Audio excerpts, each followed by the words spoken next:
Morning students. મિત્રો, આપણે last લેક્ચરમાં ચેપ્ટર નંબર 5 ના કેટલાક ઉદાહરણ અને સ્વાધ્યાયના દાખલા પૂર્ણ કરેલા છે. હવે આપણે તેનાથી આગળ વધીએ છીએ અને જોઈએ છીએ નેક્સ્ટ ઉદાહરણ 5.5 જેની રકમ આ પ્રમાણે છે.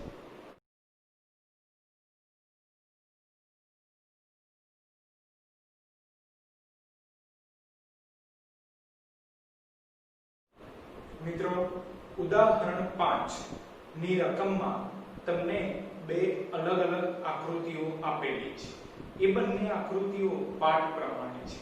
ધેટ મીન્સ કે આ આકૃતિ A છે એટલે કે પાર્ટ A છે. આ આકૃતિ B છે એટલે કે પાર્ટ B છે. આગળ રકમમાં તમને ક્વેશ્ચન કરેલો છે કે બંને પાર્ટ માટે આઘાતનો ગુણોત્તર આપણે શોધવાનો છે. ધેટ મીન્સ કે પાર્ટ A માટે આઘાત શોધવાનો, પાર્ટ B માટે પણ આઘાત શોધવાનો અને અંતે બંને પાર્ટ માટેના આઘાતનો ગુણોત્તર આપણે શોધવાનો છે. રાઈટ? તો આપણે વન બાય વન પાર્ટનું સોલ્યુશન ધ્યાનમાં લઈએ છીએ. ધેટ મીન્સ કે સૌપ્રથમ પાર્ટ A માટે આપણે આઘાત શોધીએ છીએ, જેના માટે આપણે આ આકૃતિ સમજવાનો પ્રયત્ન કરીએ છીએ. મિત્રો, આકૃતિ પાર્ટ A ની અને પાર્ટ B ની બંને આકૃતિઓ તમને રકમમાં આપેલી છે. રાઈટ? એટલે આપણે ફક્ત આકૃતિ શું કહેવા માંગે છે અને એ આકૃતિ ઉપરથી આપણે આઘાત કયા સૂત્રની મદદથી શોધી શકીએ છીએ એ સમજવાનું છે. બરાબર? તો જોઈએ છે સૌપ્રથમ પાર્ટ A ની આકૃતિ. બરાબર? જો તો મિત્રો, આકૃતિ ખાસ તમારે સમજવાની છે એટલે દરેક વિદ્યાર્થી મિત્રોએ ખાસ ધ્યાન આપવું. પાર્ટ A ની જ આકૃતિ આપણે સમજવાની છે એટલે ફક્ત આટલે સુધીની જ આકૃતિ ધ્યાનમાં લેવાની છે. આ જે આકૃતિ છે એ પાર્ટ A ની આકૃતિ છે. એ આકૃતિ આ પ્રમાણે છે કે તમને રેડ કલરની ઊભી લાઈન દેખાય છે. કઈ અક્ષને સમાંતર છે? બોલો, આ રેડ કલરની ઊભી લાઈન કઈ અક્ષને સમાંતર છે? y અક્ષને સમાંતર છે. જે રકમ પ્રમાણે દિવાલ છે એવું સમજવાનું છે. બરાબર? પછી ક્રિકેટનો કોઈ દડો છે જેનું દળ m જેટલું છે. ક્રિકેટના દડાનું દળ m જેટલું છે. એ દડો v જેટલા વેગથી આ દિશામાં, ગ્રીન કલરની દિશા તમને દેખાય છે, ગ્રીન કલરની આ લાઈન દેખાય છે, આ દિશામાં આ દિવાલ તરફ અથડામણ અનુભવે છે. m દળ ધરાવતો ક્રિકેટનો દડો v જેટલા વેગથી જમણી તરફ દિવાલ સાથે અથડામણ અનુભવે છે અને અથડામણ બાદ એ દડો રિટર્ન આવે છે. તો જ્યારે રિટર્ન આવે છે ત્યારે પણ તેનો વેગ કેટલો છે? તો અગાઉ જેટલો જ, v જેટલો જ છે. રાઈટ? તો એનો મીનિંગ એવો થયો કે શરૂઆતનો વેગ v જેટલો જ, પ્રારંભિક વેગ અને અંતિમ વેગ પણ v જેટલો છે. જ્યારે દડો દિવાલ તરફ અથડામણ અનુભવે છે ત્યારે પ્રારંભિક વેગ v છે, અથડામણ બાદ અંતિમ વેગ પણ v જેટલો છે. પરંતુ આકૃતિ પરથી ખ્યાલ આવે કે બંને વેગ માટે દિશા પરસ્પર વિરુદ્ધ હોય, ફક્ત વેગનું મૂલ્ય સમાન હોય. રાઈટ?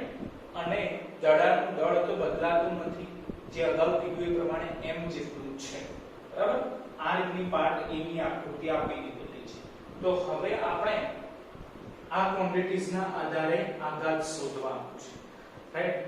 તો મિત્રો, આપણે અગાઉના લેક્ચરમાં ભણી ગયેલા છીએ બળનો આઘાત. બોલો, આઘાતનું સૂત્ર યાદ કરો. આઘાતનું સૂત્ર શું છે? તો મિત્રો, આઘાતના બે સૂત્રો છે. એક છે F ડેલ્ટા T, પરંતુ એના માટે આપણે F એટલે કે બળ હોવું જોઈએ અને ડેલ્ટા T એટલે કે સમય હોવો જોઈએ. તો અત્યારે જે ક્વોન્ટિટીઝ આપેલી છે એમાં શું છે? તો ક્રિકેટના દડાનું દળ m જેટલું છે. બરાબર? અને એ દડાનો વેગ v જેટલો છે, જેના આધારે આપણે બળ અથવા સમય મેળવી શકીએ નહીં. ધેટ મીન્સ કે આઘાતનું F ડેલ્ટા T વાળું સૂત્ર આપણે વાપરી શકીએ તેમ નથી. તો આઘાતનું બીજું સૂત્ર ધ્યાનમાં લઈએ. તો સૂત્ર આ પ્રમાણે છે કે F delta T equal to delta P. જ્યાં ડેલ્ટા P શું છે? તો ડેલ્ટા P ને પણ આપણે બળનો આઘાત કહી શકીએ, જે કહેવાશે વેગમાનમાં થતો ફેરફાર. બોલો વેગમાનમાં થતા ફેરફારનું સૂત્ર શું થાય? વેગમાનમાં થતો ફેરફાર ડેલ્ટા p જે થશે અંતિમ વેગમાન માઈનસ પ્રારંભિક વેગમાન. અંતિમ વેગમાન માઈનસ પ્રારંભિક વેગમાન. તો આપણે વેગમાન શોધવું પડે. તો મિત્રો વેગમાન પણ આપણે અગાઉના લેક્ચરમાં ભણી ગયેલા છે. બોલો વેગમાનનું સૂત્ર p બરાબર mv. તો શું m આપી દીધેલા છે? હા, m ની વેલ્યુ નથી આપેલી પણ રકમમાં ઉલ્લેખ કરેલો છે કે જે ક્રિકેટનો દડો વાપરેલો છે એનું દળ m જેટલું છે અને એનો વેગ v જેટલો છે. રાઈટ, બંનેનું મૂલ્ય નથી આપેલું પણ ઉલ્લેખ કરેલો છે. ધેટ મીન્સ કે p બરાબર mv સૂત્ર ઉપરથી આપણે વેગમાન નક્કી કરી શકીએ છીએ અને એ વેગમાન ઉપરથી પ્રારંભિક અંતિમ વેગમાન આપણે નક્કી કરવાનું અને એ બંનેની બાદબાકી કરવાની. અંતિમ વેગમાન માઈનસ પ્રારંભિક વેગમાન જે આપશે વેગમાનમાં થતો ફેરફાર જે કહેવાશે આઘાત.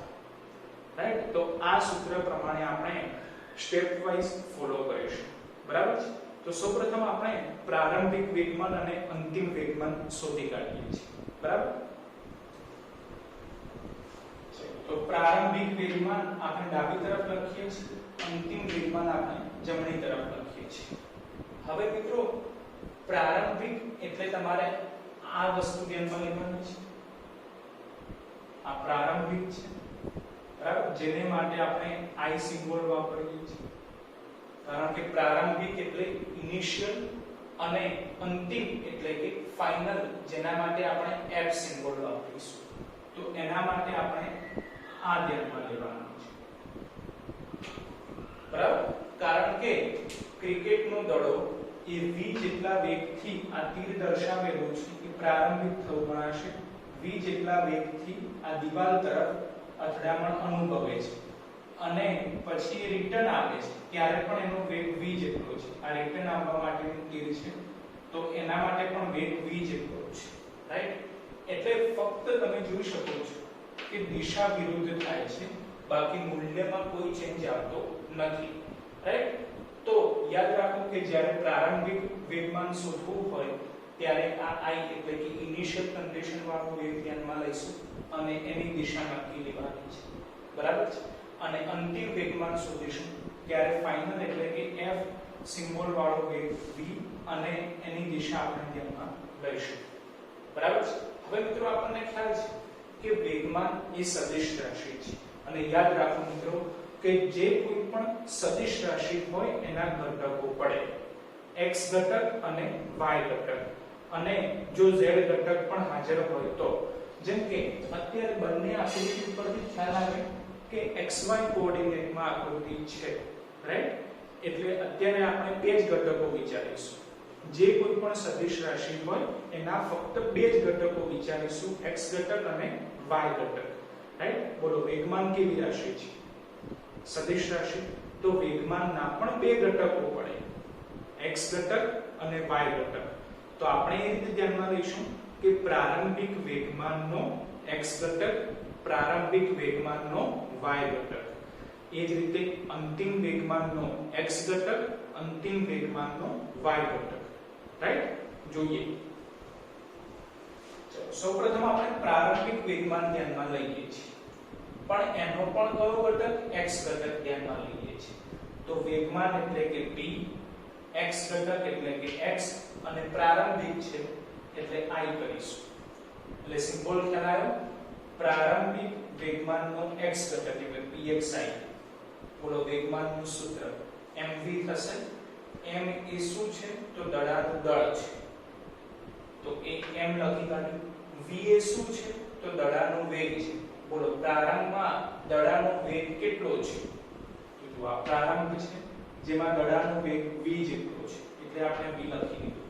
બોલો વેગ કેવી રાશિ છે? સદિશ રાશિ. બરાબર, તો એના માટે પણ આપણે દિશા નક્કી કરવી પડે. બરાબર, તો જુઓ તો આ કઈ દિશા છે? x અક્ષની દિશા છે. x અક્ષની દિશા છે પરંતુ એમાં પણ નક્કી રાખવાનું કે ધન x અક્ષ છે કે ઋણ x અક્ષ છે. કારણ કે વેગ એ સદિશ રાશિ છે જેને ક્યાંક ધન મૂલ્ય પણ હોઈ શકે, ઋણ મૂલ્ય પણ હોઈ શકે. રાઈટ, તો જો આ તીર બોલો ધન x અક્ષની દિશામાં છે, ધન x અક્ષની દિશામાં, એટલે mv કેવા લખવા પડે? પ્લસ લખવા પડે. બરાબર છે? ખ્યાલ આવ્યો? હવે પ્રારંભિક વેગમાનનો y ઘટક ધ્યાનમાં લઈએ છીએ, એટલે pyi પ્રારંભિક વેગમાનનો y ઘટક. તો આકૃતિ ઉપરથી ખ્યાલ આવે કે જે દળો v જેટલા વેગથી પ્રારંભમાં દિવાલ તરફ અથડાય છે, બોલો એ કઈ અક્ષને સમાંતર ગતિ કરે છે? આ ગ્રીન કલરની જે લાઈન છે કઈ અક્ષને સમાંતર છે? x અક્ષને સમાંતર છે. દળો ક્યાંય પણ y અક્ષને સમાંતર ગતિ કરતો નથી, ફક્ત x અક્ષને સમાંતર ગતિ કરે છે. તેનો મીનિંગ શું થયું કે પદાર્થ જો x દિશામાં ગતિ કરે તો એનો y યામ કેવો થઈ જાય? 0 થઈ જાય. એટલે આપણે લખી દઈએ છીએ 0. બરાબર? ચલો હવે આ મેથડ દ્વારા આપણે અંતિમ વેગમાન શોધીએ છીએ. બરાબર? કમ્પ્લીટ ધ્યાન આપજો તો જ ખ્યાલ આવશે આ ઘટકો કેવી રીતે આપણે ડિસાઈડ કરેલા છે. અને જો ઘટકો પડતા આ ચેપ્ટરમાં તમને નહીં આવડ્યું તો આગળના દરેક ચેપ્ટરમાં પ્રોબ્લેમ થશે. એટલે આપણે સ્ટેપ વાઇઝ ધીરે ધીરે સોલ્યુશન કરાવીએ છીએ. તો દરેક વિદ્યાર્થી મિત્રો ખાસ ડિટેલથી નોંધ લેવી. બરાબર છે? અંતિમ વેગમાન. તો અગાઉ જે રીતે આપણે પ્રારંભિક વેગમાનના x અને y બે ઘટકો પાડ્યા, એવી રીતે અંતિમ વેગમાનના પણ x અને y બે ઘટકો પાડવા પડે. બરાબર? તો pxf એટલે કે અંતિમ વેગમાનનો x ઘટક. બરાબર? બોલો વેગમાનનું સૂત્ર mv એટલે m એ પદાર્થનું દળ છે, ક્રિકેટના દડાનું દળ છે. જે પ્રારંભ હોય કે અંત હોય, દળ બદલાતું નથી. એટલે m લખી દઈએ છીએ. પછી v એ દડાનો વેગ છે. તો અંતિમ વેગ કેટલો છે એ આપણે લખવાનું છે મૂલ્ય સ્વરૂપે. તો અંતિમ વેગ પણ v જેટલો જ છે. એટલે આપણે v લખી દઈએ છીએ. પરંતુ એ કઈ દિશામાં છે? તો જુઓ તો આ તીર કઈ અક્ષને સમાંતર છે? તો ઋણ x અક્ષને સમાંતર છે. બોલો ઋણ x અક્ષને સમાંતર એટલે માઈનસ સાઇન આવે, જે કારણોસર આપણે માઈનસ લખેલા છે. બરાબર? અને જ્યારે દળો રિટર્ન આવે છે ત્યારે પણ કઈ અક્ષને સમાંતર છે? x અક્ષને સમાંતર. ધેટ મીન્સ કે y અક્ષમાં ક્યાંય ગતિ થતી નથી. તો વેગમાનનો y ઘટક કેવો થઈ જાય? 0 થઈ જાય. એટલે pYf અંતિમ વેગમાનનો y ઘટક 0 થશે. રાઈટ? ખ્યાલ આવી ગયો? પ્રારંભિક વેગમાન એના x અને y બંને ઘટકો, અંતિમ વેગમાન એના પણ x અને y બંને ઘટકો. આકૃતિના આધારે આપણે લખેલા છે.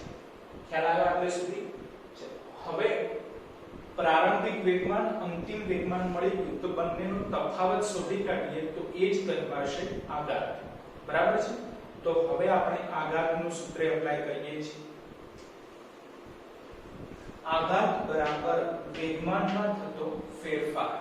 પરંતુ મિત્રો વેગમાનમાં થતો ફેરફાર એ પણ સદિશ રાશિ છે. એટલે કે આઘાતના પણ આપણે બે ઘટકો ધ્યાનમાં લેવા પડશે, x ઘટક અને y ઘટક. તો સૌપ્રથમ આપણે આઘાતનો x ઘટક શોધી કાઢીએ છીએ. આઘાતનો x ઘટક. તો સૂત્ર શું વાપરેલું છે? આઘાત બરાબર વેગમાનમાં થતો ફેરફાર. બોલો વેગમાનમાં થતો ફેરફાર ધેટ મીન્સ અંતિમ વેગમાન માઈનસ પ્રારંભિક વેગમાન. પરંતુ આપણે ફક્ત x ઘટક લખી રહ્યા છીએ. બોલો અંતિમ વેગમાનનો x ઘટક એટલે pxf માઈનસ પ્રારંભિક વેગમાનનો x ઘટક એટલે કે pxi. તો pxf minus pxi, pxf minus pxi. બોલો pxf કેટલા છે? તો માઈનસ mv. પછી માઈનસ એઝ ઇટ ઇઝ. બોલો pxi કેટલા છે? તો mv.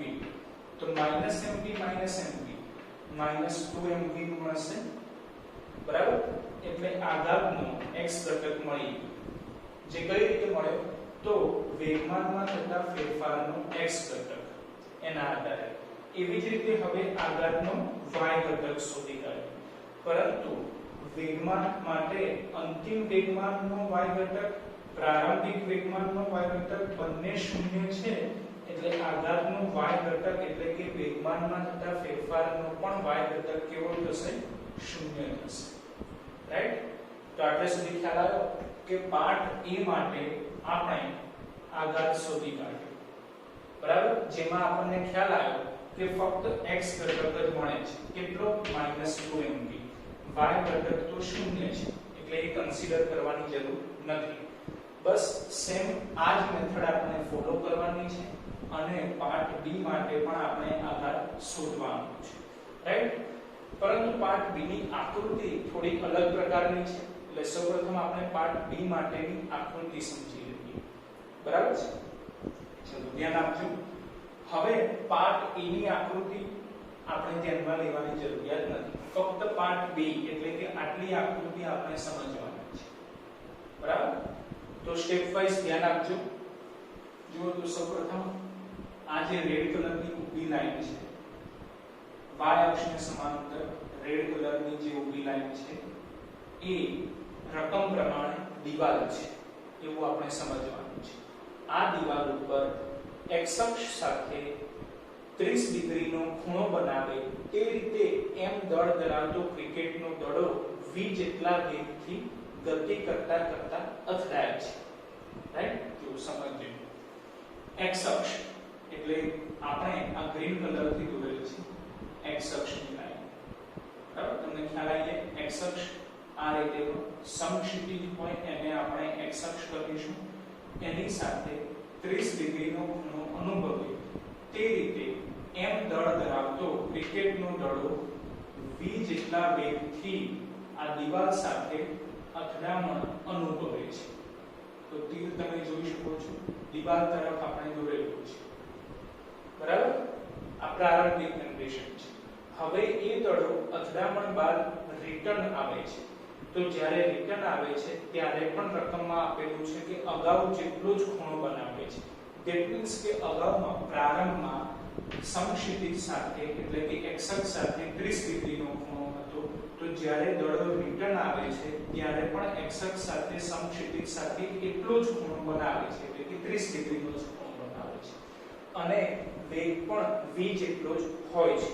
પરંતુ દિશા બદલાઈ જાય છે જે તમને આકૃતિમાં આપેલી છે. એટલે કે અથડામણ બાદ આ રીતે v જેટલા વેગથી દડો રિટર્ન આવે છે જેની દિશા આકૃતિમાં આપણે તીર દ્વારા સમજી શકીએ છીએ. બરાબર? આકૃતિ તમને રકમમાં આપેલી છે. ખ્યાલ આવી ગયો આકૃતિ કે આ એક દિવાલ છે. એ દિવાલ સાથે ક્રિકેટનો દડો કે જેનું દળ m જેટલું છે એ સમક્ષિતિજ સાથે 30 ડિગ્રીના ખૂણે v જેટલા વેગથી અથડામણ અનુભવે છે અને અથડામણ બાદ પણ એ સમક્ષિતિજ સાથે 30 ડિગ્રીના ખૂણે v જેટલા વેગથી રિટર્ન આવે છે. બરાબર? બોલો વેગ કેવી રાશિ છે? સદિશ રાશિ છે. તો હવે મિત્રો યાદ રાખો કે જે કોઈ પણ સદિશ રાશિ હોય એના ઘટકો પડશે. બરાબર? પરંતુ એના ઘટકો મોસ્ટ ઓફ ક્યારે ધ્યાનમાં લેવા? તો જ્યારે એ સદિશ x કે y અક્ષને સમાંતર ન હોય ત્યારે. બરાબર? જેમ કે બોલો આ વેગ કઈ અક્ષને સમાંતર છે? x અક્ષને સમાંતર છે. આ વેગ પણ કઈ અક્ષને સમાંતર છે? x અક્ષને સમાંતર છે. તો શું આપણે આ કિસ્સામાં કે વેગના ઘટકો ધ્યાનમાં લીધા નથી લીધા? બરાબર? કેમ? કારણ કે આપણને ખ્યાલ છે કે જે કોઈ પણ સદિશ રાશિ હોય એ સદિશ જો x દિશામાં અથવા y દિશામાં હોય તો એના ઘટકો નહીં પડે. બરાબર? એવા સદિશના જ ઘટકો આપણે આકૃતિમાં દર્શાવવાના કે જે xy દિશામાં ન હોય. બરાબર? જે સદિશ x દિશામાં કે y દિશામાં ન હોય એવા સદિશના જ ઘટકો આપણે આકૃતિમાં દર્શાવવાના. બરાબર? આ ખાસ યાદ રાખવાનું છે. જેમ કે તમે જોઈ શકો છો વેગ એ સદિશ રાશિ છે જે પ્રારંભમાં આ દિશામાં દર્શાવેલ છે. બોલો આ દિશા જે રેડ કલરની તમને દેખાય છે કઈ અક્ષને સમાંતર છે? તો તમે સમજી નથી શકતા કે x અક્ષને સમાંતર છે કે y અક્ષને સમાંતર છે. બરાબર? તો એવા સદિશના ઘટકો આપણે પાડવા પડશે. બરાબર? એવી જ રીતે જ્યારે એ દડો v જેટલા વેગથી રિટર્ન આવે છે ત્યારે એ આ દિશામાં રિટર્ન આવે છે. આ રીતે આ રેડ કલરની લાઈન દેખાય છે તમને ત્રાસી. બરાબર? બોલો આ સદિશ કઈ અક્ષને સમાંતર છે? તો એ પણ આપણે નથી સમજી શકતા કે x અક્ષને સમાંતર છે કે y અક્ષને સમાંતર છે. તો એવા સદિશના ઘટકો પાડવા પડશે, રાઈટ? એટલે યાદ રાખો કે જે સદિશ x કે y દિશામાં ન હોય એવા સદિશના ઘટકો પાડવા પડશે. તો આ બે સદિશના પણ ઘટકો પડશે અને આ બે સદિશના પણ ઘટકો પડશે. હવે ઘટકો પાડવા માટે ચેપ્ટર 4 તમારે યાદ કરવા, બરાબર? એટલે જ મિત્રો આપણે ચેપ્ટર 4 ચાલતું હતું ત્યારે કીધું હતું કે ચેપ્ટર 4 પ્રમાણમાં ઈઝી છે, પરંતુ એનો ઉપયોગ આવનારા દરેક ચેપ્ટરમાં થશે. એટલે એ ચેપ્ટર ખૂબ જ ડિટેલથી તૈયાર કરવું, બરાબર? તો હવે આપણે સદિશોના ઘટકો કેવી રીતે પાડીશું એ આપણે ધ્યાનમાં લઈએ. એના માટે મિત્રો સદિશોના સરવાળા માટેની ત્રિકોણની રીત યાદ કરવાની. સદિશોના સરવાળા માટેની ત્રિકોણની રીત જે આ પ્રમાણે છે કે પહેલા સદિશના શીર્ષ ઉપર બીજા સદિશનું પૂછ ગોઠવવું જોઈએ. પછી પહેલા સદિશના પૂછ અને બીજા સદિશના શીર્ષ ને જોડવાથી પરિણામી સદિશ મળશે, બરાબર? આખી પદ્ધતિ છે જે મગજમાં ફિટ કરી દેવી, એના આધારે ઘટકો કેવી રીતે પાડવા એ હું તમને સમજાવું છું. અને આ ટ્રીક એકદમ ઈઝી છે, ક્યાંય પણ કોઈ પણ હિસાબે તમે ખોટા પડી નહીં શકો અને ક્યાંય કન્ફ્યુઝ પણ નહીં થાવ જો શાંતિથી સમજશો તો. જો ફરીથી હું મેથડ રિપીટ કરું છું.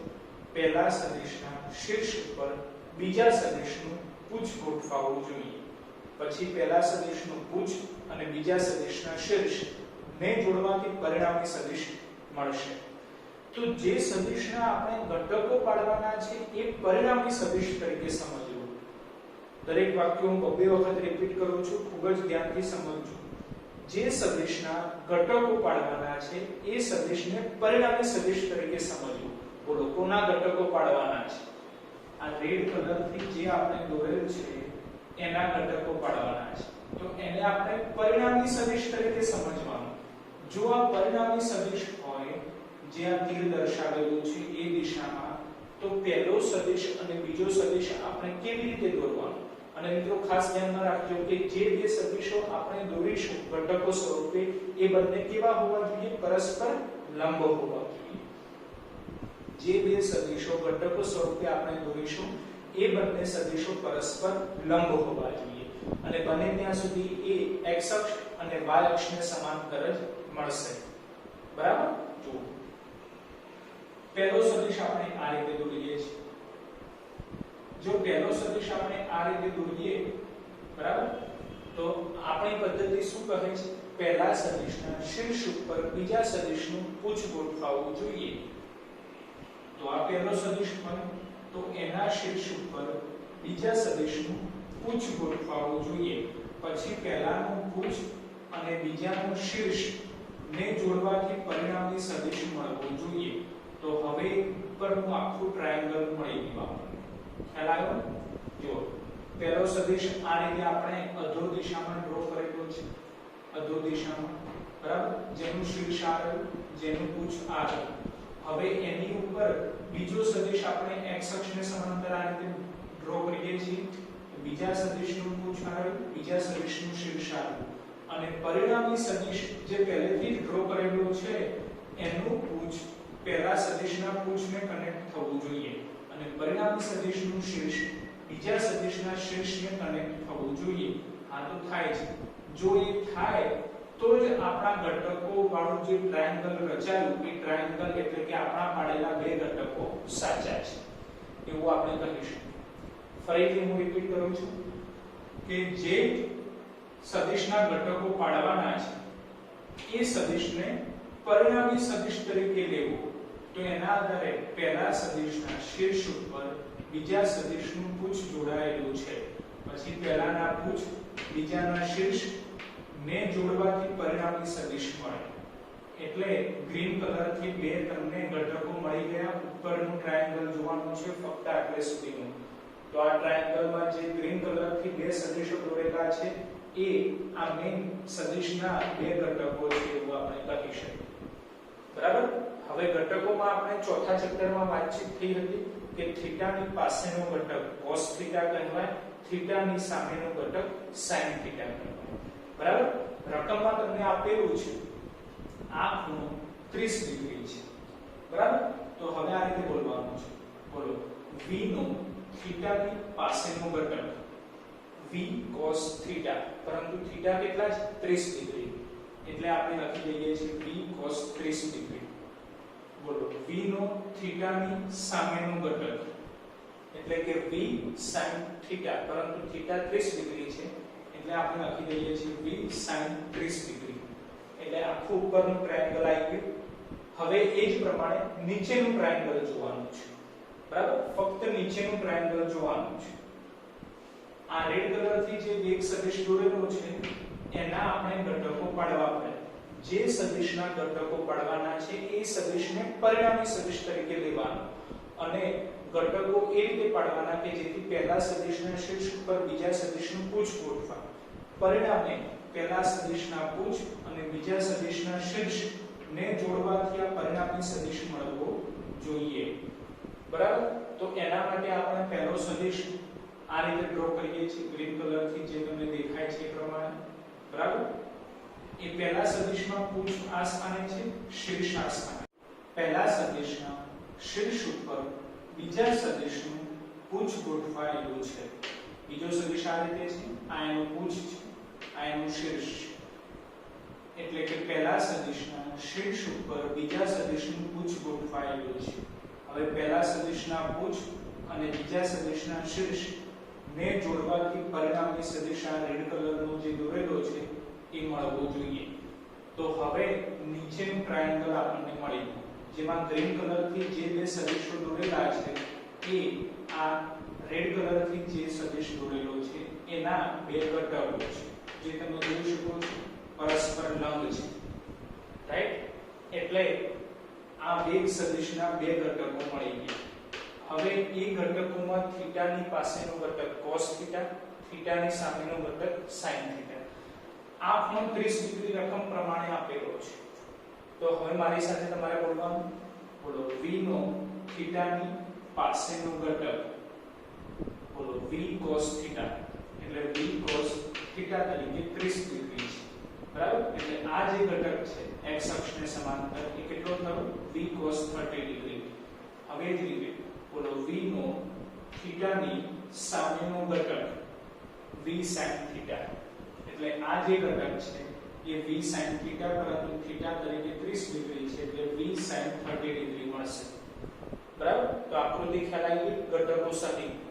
મિત્રો ધ્યાન રાખો કે પરીક્ષામાં તમને આકૃતિ આપી દીધેલી હશે તો આ જે રેડ કલરથી તમને દોરેલું દેખાય છે પાર્ટ બી ની જે આકૃતિ જોવાની છે, પાર્ટ બી ની આકૃતિમાં તમને જે રેડ કલરથી દોરેલું દેખાય છે એ આકૃતિ પરીક્ષામાં આપેલી હશે અને આ ગ્રીન કલરના જે બે ઘટકો તમે પાડ્યા છે જેના આધારે દાખલો સોલ્વ થશે એ ઘટકો તમારે આકૃતિમાં જાતે દર્શાવવા પડશે, રાઈટ? કારણ કે એ એના આધારે જ દાખલાનું સોલ્યુશન છે, રાઈટ? એટલે એ ઘટકો આકૃતિમાં આપેલા નહીં હોય, આ ખાસ ધ્યાનમાં રાખવાનું છે, બરાબર? કારણ કે ઘટકો આપી દીધેલા હોય તો સિમ્પલ છે, દાખલો સોલ્વ કરવાની જરૂરિયાત જ નથી, બરાબર? કારણ કે ઘટકો ઉપર જ દાખલાનું સોલ્યુશન ડિપેન્ડ કરે છે. એટલે કે ગ્રીન કલરથી જે ઘટકો પાડેલા છે ઘટકો તમને આકૃતિમાં પરીક્ષામાં આપેલા ન હોય, બરાબર?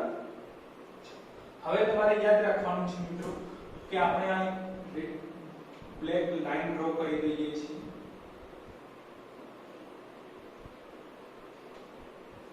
બરાબર? આ લાઈન એવું દર્શાવે છે કે આ બ્લેક કલરની જે લાઈન છે એ લાઈનથી ઉપરનો ભાગ પ્રારંભિક છે, નીચેનો ભાગ અંતિમ છે. ખાસ યાદ રાખજો, બરાબર? બ્લેક કલરની ત્રુટક લાઈન છે એની ઉપરનો ભાગ પ્રારંભિક છે, નીચેનો ભાગ અંતિમ છે, બરાબર? હવે જે પ્રમાણે આપણે સોલ્યુશન કરવાનું છે એ સ્ટેપ આપણે અગાઉ પાર્ટ A માં સોલ્વ કરેલા છે એ જ પ્રમાણે છે. જેમ કે પ્રારંભિક વેગમાન, અંતિમ વેગમાન બંનેના x અને y ઘટકો આપણે લખવાના છે, બરાબર? પ્રારંભિક વેગમાન, અંતિમ વેગમાન, બરાબર? પ્રારંભિક વેગમાનનો x ઘટક એટલે pxi, પ્રારંભિક વેગમાનનો y ઘટક એટલે કે pyi, પછી અંતિમ વેગમાનનો x ઘટક એટલે કે pxf, અંતિમ વેગમાનનો y ઘટક એટલે કે pyf. આ ચારે આપણે શોધવાના છે, બરાબર સૌપ્રથમ આપણે pxi ધ્યાનમાં લઈએ છીએ pxi ફરીથી ધ્યાન આપજો આપણે પ્રારંભિક ધ્યાનમાં લઈએ છીએ ફક્ત પ્રારંભિક બરાબર પ્રારંભિક શોધતા હોઈએ તો ઉપરનું ટ્રાયેંગલ જોવાનું છે બરાબર pxi એટલે પ્રારંભિક વેગમાનનો x ઘટક બોલો વેગમાનનું સૂત્ર p બરાબર mv m શું છે દડાનું દળ તો દળ કોઈ પણ પદ્ધતિમાં બદલાતું નથી એટલે m લખી દઈએ છીએ v એ શું છે એક દડાનો વેગ છે બરાબર તો વેગ હવે આપણે v સ્વરૂપે ધ્યાનમાં નથી લેવાનું કેમ કારણ કે જુઓ તો આકૃતિમાં આપણે વેગના બે ઘટકો પાડી દીધેલા છે હવે આ રેડ કલરથી જે v દોરેલો છે વેગ સદિશ એ આપણે કન્સિડર નથી કરવાનું પરંતુ એની જગ્યાએ એના બે જે ઘટકો આપણે દોરેલા છે ગ્રીન કલરથી એ ઘટકો ધ્યાનમાં લેવાના એક ઘટક આ ગ્રીન કલરથી દોરેલો દેખાનો તમને બરાબર જેનું મૂલ્ય છે v cos 30 ડિગ્રી અને બીજો ઘટક આ ગ્રીન કલરથી દોરેલો દેખાડો જેનું મૂલ્ય છે v sin 30 ડિગ્રી એ બંને સદિશો જ આપણે ધ્યાનમાં લેવાના તેની દિશા સહિત બરાબર આપણે x ઘટક લખી રહ્યા છીએ બોલો આ બંનેમાંથી કયો ઘટક x અક્ષને સમાંતર છે તો ખ્યાલ આવશે આ ઘટક x અક્ષને સમાંતર છે બોલો આ ઘટકનું મૂલ્ય કેટલું છે તો v cos 30 ડિગ્રી એટલે લખી દીધા આપણે v cos 30 ડિગ્રી પછી જોવાનું કે કઈ અક્ષને સમાંતર છે તો કઈ અક્ષને સમાંતર છે ધન x અક્ષને સમાંતર છે એટલે આપણે ધન એટલે કે પ્લસ લખેલું છે બરાબર હવે પ્રારંભિક વેગમાનનો y ઘટક ધ્યાનમાં લઈએ છીએ એટલે pyi બરાબર તો વેગમાનનું સૂત્ર mv તો m માં તો કોઈ ચેન્જ નહીં આવે કારણ કે ક્રિકેટના દડાનું દળ બદલાતું નથી એટલે m લખી દીધા હવે વેગ માટે તેના ઘટકો ધ્યાનમાં લેવાના બરાબર પ્રારંભિક વેગનો કયો ઘટક y અક્ષને સમાંતર છે તો આ પ્રારંભિક એટલે ઉપરનું ટ્રાયેંગલ જોવાનું બે ઘટકો એમાંથી કયો ઘટક y અક્ષને સમાંતર છે તો ખ્યાલ આવશે આ ઘટક v sin 30 ડિગ્રી બોલો કઈ અક્ષને સમાંતર છે તો એનું તીર અધો દિશામાં છે અધો દિશા બોલો અધો દિશા એટલે કે ઋણ y અક્ષને સમાંતર ઋણ y અક્ષને સમાંતર હોવાથી આપણે માઈનસ v sin 30 ડિગ્રી લખેલા છે ખ્યાલ આવ્યો આ બંને કેવી રીતે લખાય એ જ પદ્ધતિ પ્રમાણે હવે આપણે અંતિમ વેગમાન લખવા જઈ રહ્યા છીએ સ્ટેપ વાઇઝ શાંતિથી સમજવાનો પ્રયત્ન કરજો બરાબર px હવે જ્યારે આપણે કીધું પ્રમાણે કે અંતિમ લખતા હોઈએ તો નીચેનું ટ્રાયેંગલ જોવાનું છે એટલે હવે આપણે આ ટ્રાયેંગલ જોવાનું બરાબર pxf તો p એટલે કે વેગમાન જેનું સૂત્ર થશે mv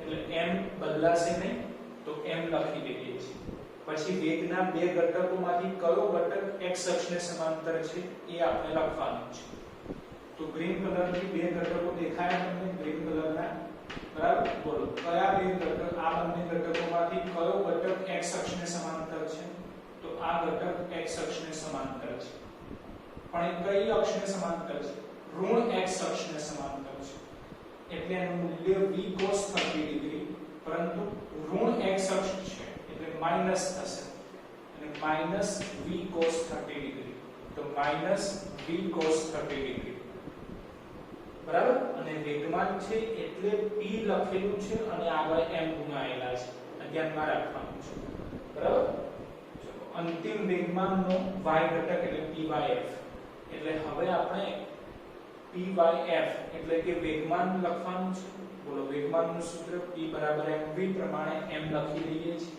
વેગ ધ્યાનમાં નહીં લેવાનું પરંતુ વેગના ઘટકો ધ્યાનમાં લેવાના અને એમાં પણ y ઘટક લખવાનો છે બોલો આકૃતિ પરથી વેગનો y ઘટક તો આ બે ઘટકોમાંથી કયો ઘટક y અક્ષને સમાંતર છે તો સિમ્પલ આ ઘટક y અક્ષને સમાંતર છે v sin 30 ડિગ્રી બોલો કઈ દિશામાં છે તો તીર પ્રમાણે જોવાનું તો ઋણ y અક્ષને સમાંતર છે ઋણ y અક્ષની દિશામાં એટલે માઈનસ v sin 30 ડિગ્રી તો માઈનસ v sin 30 ડિગ્રી ચારે ચાર ઘટકો ખ્યાલ આવી ગયા. પ્રારંભિક વેગમાનના બે ઘટકો, અંતિમ વેગમાનના બે ઘટકો. હવે નેક્સ્ટ સ્ટેપ તો જુઓ, આઘાતનો x ઘટક શોધવાનો, આઘાતનો y ઘટક શોધવાનો. બરાબર? આઘાતનો x ઘટક. આઘાત એટલે કે વેગમાનમાં થતો ફેરફાર, પરંતુ આપણે x ઘટક લખી રહ્યા છીએ. તો વેગમાનમાં થતા ફેરફાર માટે અંતિમ વેગમાન માઈનસ પ્રારંભિક વેગમાન x ઘટક છે. તો અંતિમ વેગમાનનો x ઘટક, બોલો અંતિમ વેગમાનનો x ઘટક pxf માઈનસ પ્રારંભિક વેગમાનનો x ઘટક, પ્રારંભિક વેગમાનનો x ઘટક એટલે pxi. બોલો pxf કેટલા છે? તો માઈનસ mv cos 30 ડિગ્રી. પછી માઈનસ as it is. બોલો pxi કેટલા છે? તો mv cos 30 ડિગ્રી. તો minus mv cos 30 minus mv cos 30 એટલે માઈનસ 2mv cos 30 ડિગ્રી થઈ જશે. એ જ રીતે હવે આઘાતનો y ઘટક, આઘાતનો y ઘટક જે કેવી રીતે મળશે? તો જે રીતે આપણે આ સોલ્યુશન કર્યું છે એ પ્રમાણે, એટલે pyf minus pyi, pyf minus pyi. બોલો pyf minus mv sin 30 degree, પછી આ માઈનસ અને pyi પણ માઈનસ છે. તો માઈનસ માઈનસ પ્લસ થઈ જશે. pyi ની વેલ્યુ mv sin 30 ડિગ્રી. તો plus mv sin 30 minus mv sin 30 cancel થઈ જાય એટલે ઇક્વલ ટુ 0. તો પાર્ટ b માં પણ આપણને ખ્યાલ આવ્યો કે આઘાતનો ફક્ત x ઘટક જ મળે છે, માઈનસ 2mv cos 30 ડિગ્રી. આઘાતનો y ઘટક કેવો થઈ જાય છે? 0 થઈ જાય છે. તો હવે મિત્રો અંતે આપણે શું કરવાનું છે? પાર્ટ a માટે જે આઘાત શોધ્યું, પાર્ટ b માટે જે આઘાત શોધ્યું, બંનેનો ગુણોત્તર લેવાનો છે. તો આઘાતનો ગુણોત્તર, ચલો પાર્ટ b માં આઘાતનો આન્સર કેટલો છે? તો -2mv. પાર્ટ b માં આઘાતનો આન્સર કેટલો છે? તો -2mv cos 30 એટલે છેદમાં -2mv cos 30. તો -2mv કેન્સલ. બોલો cos 30 ની વેલ્યુ √3/2. cos 30 કેટલા થાય? √3/2. પરંતુ છેદમાં છે એટલે 2 ઉપર જાય અને √3 છેદમાં રહેશે. એટલે ફાઇનલ આન્સર કહેવાશે 2/√3. 2/√3. બરાબર? ખ્યાલ આવ્યો? દાખલો થોડો લાંબો છે સમજવામાં. બરાબર? એક વખત જો ઘટકો કેવી રીતે પાડવા એ આપણા મગજમાં ફિટ થઈ ગયું તો હવે પછીના કોઈ પણ ચેપ્ટરમાં આપણને ક્યાંય કોઈ જ પ્રોબ્લેમ નહીં પડે. ફક્ત સમજવાનું એ જ છે કે ઘટકો કેવી રીતે પાડવાના છે. અને એના માટે ચેપ્ટર 4 સદિશોના સરવાળા માટેની ત્રિકોણની રીત બહુ જ ડિટેલથી ધ્યાનથી સમજવી. જે પદ્ધતિ પ્રમાણે આપણે આ ઘટકો પાડેલા છે એ પદ્ધતિ જ ફોલો કરવી. બરાબર છે? તો તમે કોઈ પણ હિસાબે કન્ફ્યુઝ નહીં થાઓ. બરાબર? અને દાખલો સોલ્વ કરવો એકદમ ઈઝી બની રહેશે. ઠીક છે?